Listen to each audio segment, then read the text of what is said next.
Hello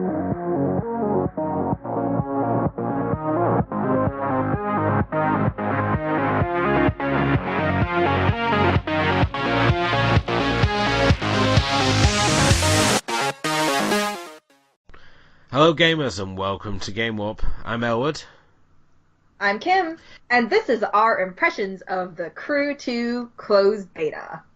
The Crew 2 is the sequel to 2014's The Crew, a problematic open-world racing title which required a further update after its initial release with the Wildlands pack to make it more playable and certainly improve the graphical content.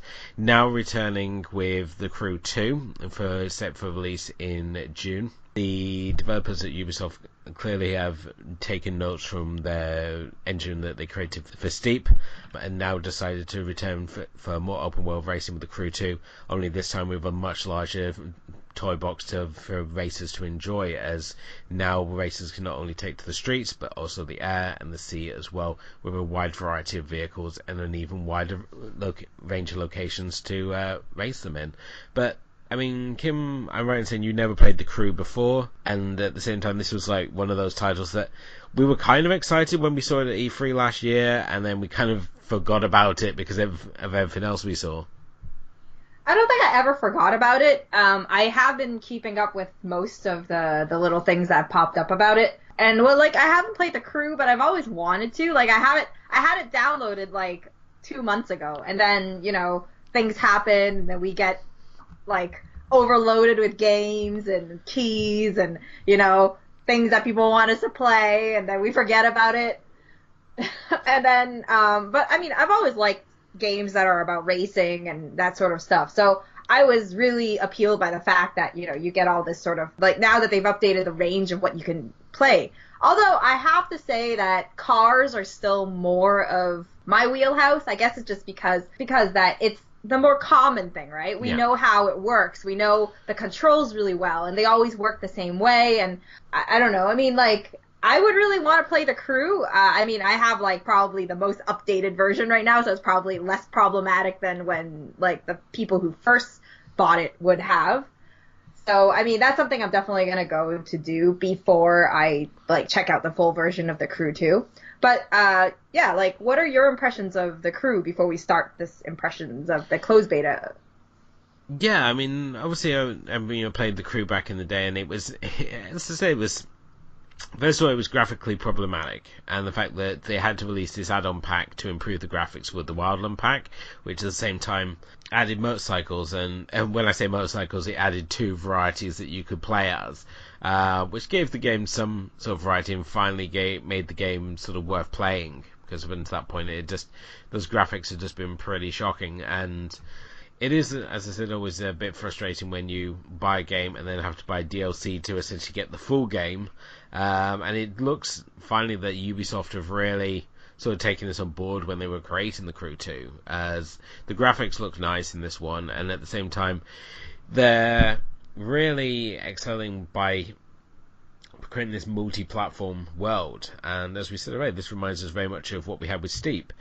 Steep allowed us to go anywhere on the mountain and to do the 4 disciplines. You could ski, you could snowboard, you could wingsuit, or you could paraglide. And that was great. It was great having that sort of freedom to just come and go and do events and what we wanted. And essentially we get that now with The Crew 2, where we've not only got cars, now we've also got planes, we've got boats. So you really have this sort of condensed open world to go into, because you essentially have a scaled down recreation of the United States. And it's I think we've been very spoiled with things like GTA 5 with its recreation of LA, and the fact that I can watch like the Kardashians and go, oh, I recognize that Ferris wheel, I recognize that road because I've driven it so many times to GTA. And now when you play something like The Crew 2, which is like these recreations of like these famous cities, it feels in many ways they capture the spirit, but at the same time you get the feeling that it isn't an exact replication, so you can't like go up and drive outside your house, for example. But I love the idea that you can go anywhere on the map. So you can like go to New York and see a Broadway show, or go to Delaware and visit a screen door factory, or whatever takes your sort of fancy here. How did you feel about like this path that they're going down. Like, would they be able to replicate this formula any further than like right now? Because it seems like everybody wants to do that. You know, EA, we're talking about, EA puts these like campaign modes for all their sports games now. It feels like Ubisoft is kind of going down that same route, but this time, obviously they started with Steep, and Steep had like a lot of things where it kind of gives these people the thrill of being in winter sports without having, especially if you don't have access to it, like say, I don't know, Australia or something. With something like this, like cars, boats, planes, it's kind of like, I like the formula. I think it makes it more personal because you really get to choose which direction you want to go and what disciplines say that you want to focus on more, or it kind of gives you this whole really open world feeling. Yeah, I mean, well, certainly when it came to Steep, the appeal was that you could engage in winter sports, without the horrible side effect of death. I think gamers certainly appreciate when you have it, so it's more than just a title screen of, oh, go to this track, go to this track. It feels more immersive and spent in this world. And when the whole backbone of the Crew 2 is that you're a racer, you're a rookie sort of racer, and you're trying to build your popularity. So you're building your legacy through social media, and each time you do anything in the game, if you do races or you do like photo shoots, you're adding to your popularity, and the more popular you are, the more events that are open to you. And I think to that respect, it really works well to have an open world, and really makes it all that more of an immersive experience. I mean, we've seen this obviously we're more sort of familiar with seeing this in more recent titles, as we said already. We keep going back to Steep, but look at things like Forza Horizon.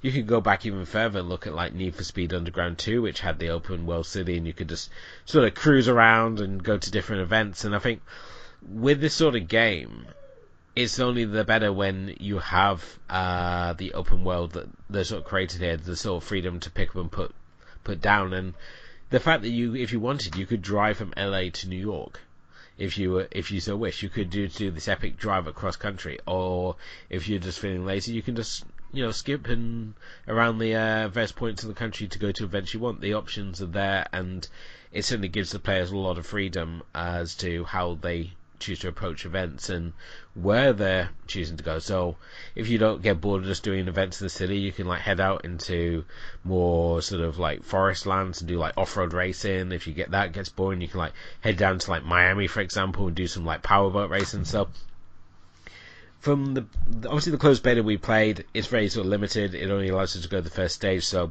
we didn't get to play with all the toys in the toy box, but it was just fun being able to just switch between the different events with such ease.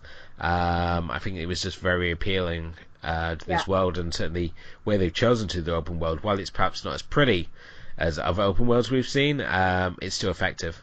So obviously this title is more of an arcade title, and with the variety of, like you mentioned, the cars, the powerboats, the planes, it really, like, I think that what the appeal is that it's kind of like, we always go back to Steep, obviously, is that there's all these disciplines you can do, and you talked about, being able to jump from one thing to the next location and all that stuff, and really being immersed in that sort of world without feeling tired of it. Yeah. But at the same time, I think because of this, obviously it's not as polished in their controls, or in, like, say, the reality is a little stripped away than, say, if you play something like, Need for Speed, which is very arcade, but still feels a lot more, say their car mechanics are a lot more tighter than what you would get in at least what I felt in the Crew 2, because I play a lot of racing games, so I kind of have a better idea of it than say like boats or planes, which is really original and unique because we don't really get a lot of games. I don't think I've ever seen a game that actually has power boats and planes. But I mean, like I said, I didn't think the cars were that good, but at the same time, I kind of really like the cars and the dirt rally sort of portions the most out of this, because I don't know, I guess it's because I wasn't so familiar with, say, the boats or the planes so much. Like the boats, I felt like it was something you could kind of learn. You can get better and get familiarized. But the plane, I remember the first time they did that tutorial for the plane, I just did not get it. Like, I did not get it. I was so dizzy from the world flipping around. It was making me genuinely nauseous. When I left and then came back again, it was a little bit better, but I was still having a really hard time. I feel like the tutorial was a little lacking on the plane portion. But I mean, I know you feel very different because you totally loved the plane part, right? Oh, definitely. I think the planes were certainly one of the most enjoyable aspects of the game. I totally agree with yourself. This is a very arcade racer, and at the same time, it suffers because the damage response, and certainly with the collision detection, is so off and feels slightly broken, especially in the cars, that if you hit something, it doesn't feel like you've hit something. You kind of either bounce off or you just stop dead. And certainly, I think because we've now become so spoiled when it comes to racing games, and even like the state of like arcade games, how we feel that we want to have this sort of impact feedback to ourselves. We want something like when we are looking like Burnout Paradise, where we get these epic sort of crash is in slow motion, or even in like Forza, where we feel like that the objects we're hitting have got some sort of solidness to them.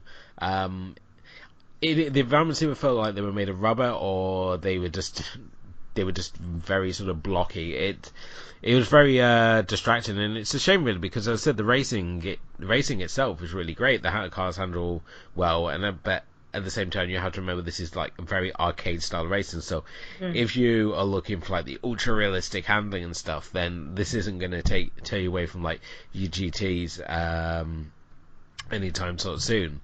This is really one for like those of us who like arcade racing and don't want to procrastinate over every little turn.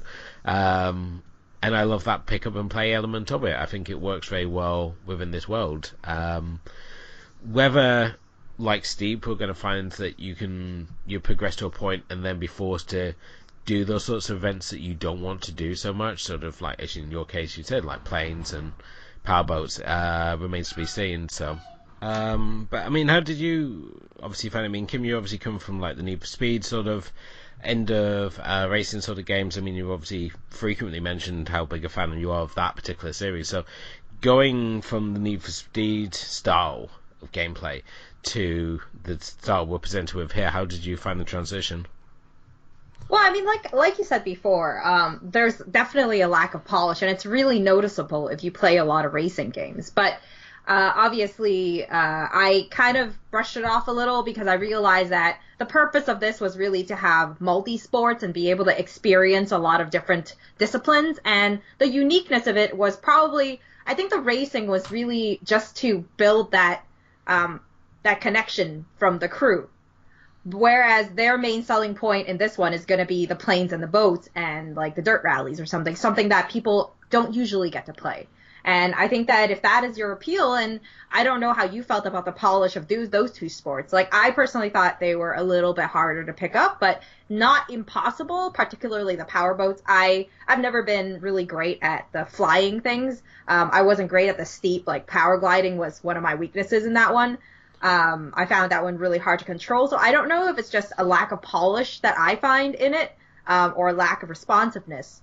But I think that, for this one, I had the same problems with the planes. I really found it really hard to control, and I didn't really understand the concept behind it. So I don't know, because you played a lot more of the planes than I did. I don't know. How did you find that?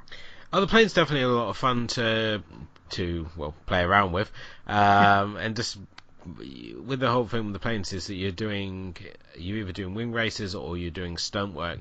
The stunt work's especially fun when you can like go up and do like mid-air stalls and like barrel rolls and loop loops. And certainly when we were running through, if you go on our Instagram, you can see the amount of like times we got things stuck from just like generally messing around with planes and boats and things. So saying the beta at the moment, it's hard to obviously like start criticizing things for having bugs, because as I say, it's a beta, so things will get stuck and things will be unresponsive in places. It's to be expected, and obviously if these are carried across the full title, then we're going to obviously have more issues. But the planes, I mean, I had a lot of fun. There's a lot of things in the still left to be played with in the toy box. I mean, to do things like with monster trucks or swamp boats or Formula One racing, it's not like you get teased all these things that you can play with, and at the same time it's like, no, we're not going to let you play with those yet. You've got to buy the full game to get those. And Yeah, I think there's, from playing the beta, there's certainly enough there to make me interested Mhm. to play the full game. Whether it's like a free weekend or what, I'm not too sure at the moment. But while it's not certainly at the top of my pile of like must-have games at the moment, certainly as we're obviously going into E3 and certainly when we look at what was sort of highlighted as our must-have titles from last year, it is certainly still a noteworthy title, and it's good the fact that it's living up to the hype that was sort of surrounding it. I mean, we had that wonderful trailer we saw when it was shown at E3, and it's sort of nice to see that all these things that you saw play as well as we wanted them to. It'd be like really disappointing if you had like broken plane mechanics, or the boats weren't as good, and that it focused everything on the racing, and that these other bits were just sort of like little offshoots or distractions and things to do for the racing. But everything that we were able to get hands of, it all responded very much the same. It all felt it was given the same amount of attention, which is always nice to see. So I'm interested. I'm interested rather than excited, if that makes any sense for this one. Yeah, for sure. I think I know exactly where you're coming from. I think like, yeah, same as you. Like, I think I'm more interested in checking out the crew before I would play the crew 2. It's not on top of my list, just like Steep wasn't. But it's still a fun title to hop in and just enjoy a little bit every once in a while, just to have fun. I'm hoping that, we tried out the closed beta, that maybe usually if Ubisoft follows their formula, in a week or two, or maybe the weekend before they launch, they usually have an open beta access.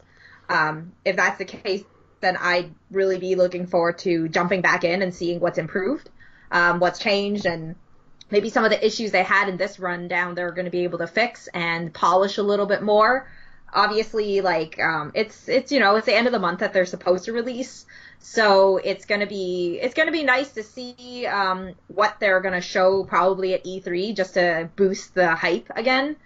Closed betas are a little tricky because it boosts the hype, but only with a group of people.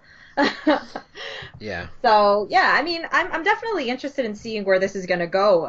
It would be definitely a fun title, but I mean, I had a lot of fun with Steep, and I still haven't dished out the money for it. So that shows how much, like you said, it's interesting, but not quite a must-have yet. And it really depends if you are one of those arcade players who's interested in this sort of game. Because if that is, then I think that this is right up your wheelhouse. It should be perfect for what you're looking for. This wraps up this episode. Thanks so much for watching. If you enjoyed this episode, please like, share, and subscribe. Head over to our home base, thatmomentin.com, to read gaming reviews, to get gaming news and releases every single day. Follow us on Twitter and like us on Facebook at Game War Podcast. You can check out our gaming obsessions and other foodie snacks and stuff like that on our Instagram at instagram.com/GameWarPodcast. And in the rare occasion that we do stream, you can also join us over there at our Twitch channel, twitch.tv/GameWarPodcast. Till next time, bye!